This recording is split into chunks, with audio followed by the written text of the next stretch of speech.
വിശുദ്ധ പൗലോസ് ലിഹ കൊറിന്തോസുകാർക്ക് എഴുതിയ ഒന്നാം ലേഖനം 15-ാം അധ്യായം 39 മുതൽ 49 വരെയുള്ള വാക്യങ്ങൾ. എല്ലാ ശരീരവും ഒന്നുപോലെയല്ല. മനുഷ്യരുടേത് ഒന്ന്, മൃഗങ്ങളുടേത് മറ്റൊന്ന്, പക്ഷികളുടേത് വേറൊന്ന്, മത്സ്യങ്ങളുടേത് വേറൊന്ന്.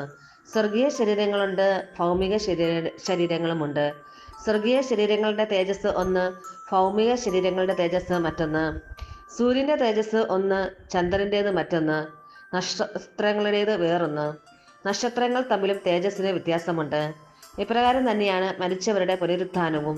നശ്വരതയിൽ വിതയ്ക്കപ്പെടുന്നു, അനശ്വരതയിൽ ഉയർപ്പിക്കപ്പെടുന്നു.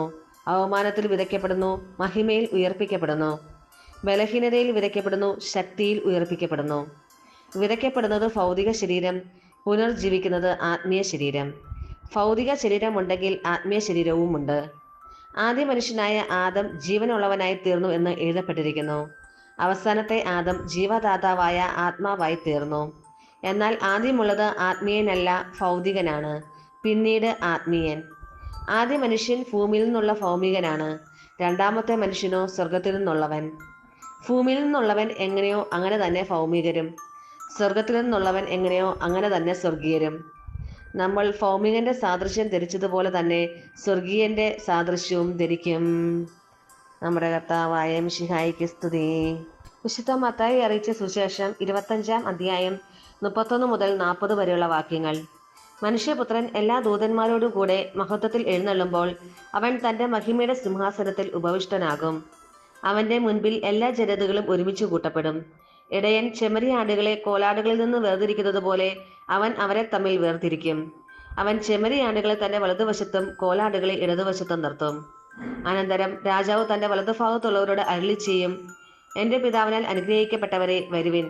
ലോകസ്ഥാപനം മുതൽ നിങ്ങൾക്കായി സജ്ജമാക്കിയിരിക്കുന്ന രാജ്യം അവകാശപ്പെടുത്തുവിൻ. എന്തെന്നാൽ എനിക്ക് വിശന്നു, നിങ്ങൾ ഭക്ഷിക്കാൻ തന്നു. എനിക്ക് ദാഹിച്ചു, നിങ്ങൾ കുടിക്കാൻ തന്നു. ഞാൻ പരദേശിയായിരുന്നു, നിങ്ങൾ എന്നെ സ്വീകരിച്ചു. ഞാൻ നഗ്നനായിരുന്നു, നിങ്ങൾ എന്നെ ഉടുപ്പിച്ചു. ഞാൻ രോഗിയായിരുന്നു, നിങ്ങൾ എന്നെ സന്ദർശിച്ചു. ഞാൻ കാരാഗൃഹത്തിലായിരുന്നു, നിങ്ങൾ എൻ്റെ അടുത്ത് വന്നു.